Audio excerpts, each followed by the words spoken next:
અમરેલી જિલ્લામાં પશુપાલકો પશુપાલનનો વ્યવસાય કરી અને લાખો રૂપિયાની આવક મેળવતા થયા છે। પશુપાલનના વ્યવસાયમાં હવે ધીમે ધીમે વધારો થઈ રહ્યો છે।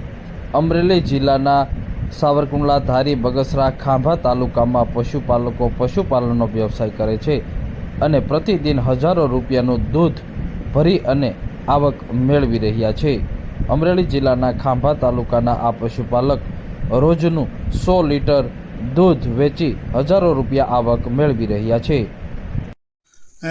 સોમાભાઈ નનાભાઈ, ગામ દોઢી, અને પશુપાલનનું કરું છું અને તકનું 100 લીટર દૂધ થાય છે અને એનો ભાવ મળે છે 60 રૂપિયા જેવું।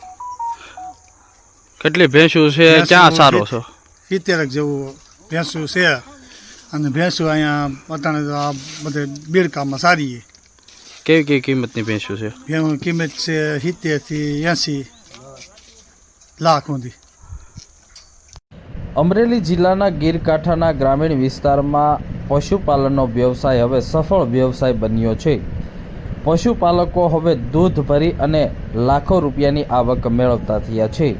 અમરેલી જિલ્લાના ધારી, બગસરા, ખાંભા અને સાવરકુંડલા તાલુકામાં પણ દૂધનો વ્યવસાય હવે ધીમે ધીમે વધી રહ્યો છે। અમરેલી જિલ્લાના ખાંભાના આ પ્રગતિશીલ પશુપાલક પાસે 70 જેટલી ભેંસ રાખે છે અને દૂધ ઉત્પાદન મેળવે છે।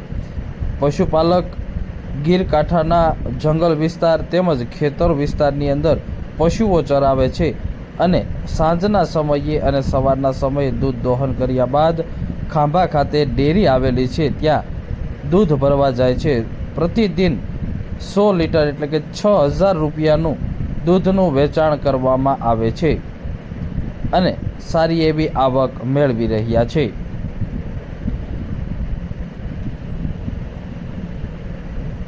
પશુપાલનનો આ સફળ વ્યવસાય છે। સાથે જ પશુપાલનમાં મુખ્ય પશુઓને રાખવા બાદ 2 થી 3 વર્ષે આ પશુઓનું વિહાણ થાય છે અને તેમાંથી પણ આવક થાય છે। પશુઓનું વેચાણ કરવામાં આવે છે। એક પશુનું વેચાણ કરવાથી અંદાજિત 3 વર્ષે 50,000 રૂપિયા જેટલી આવક થાય છે, જેથી 3 વર્ષે પશુપાલન ડબલ થઈ જાય છે અને આવક પણ બમણી થાય છે।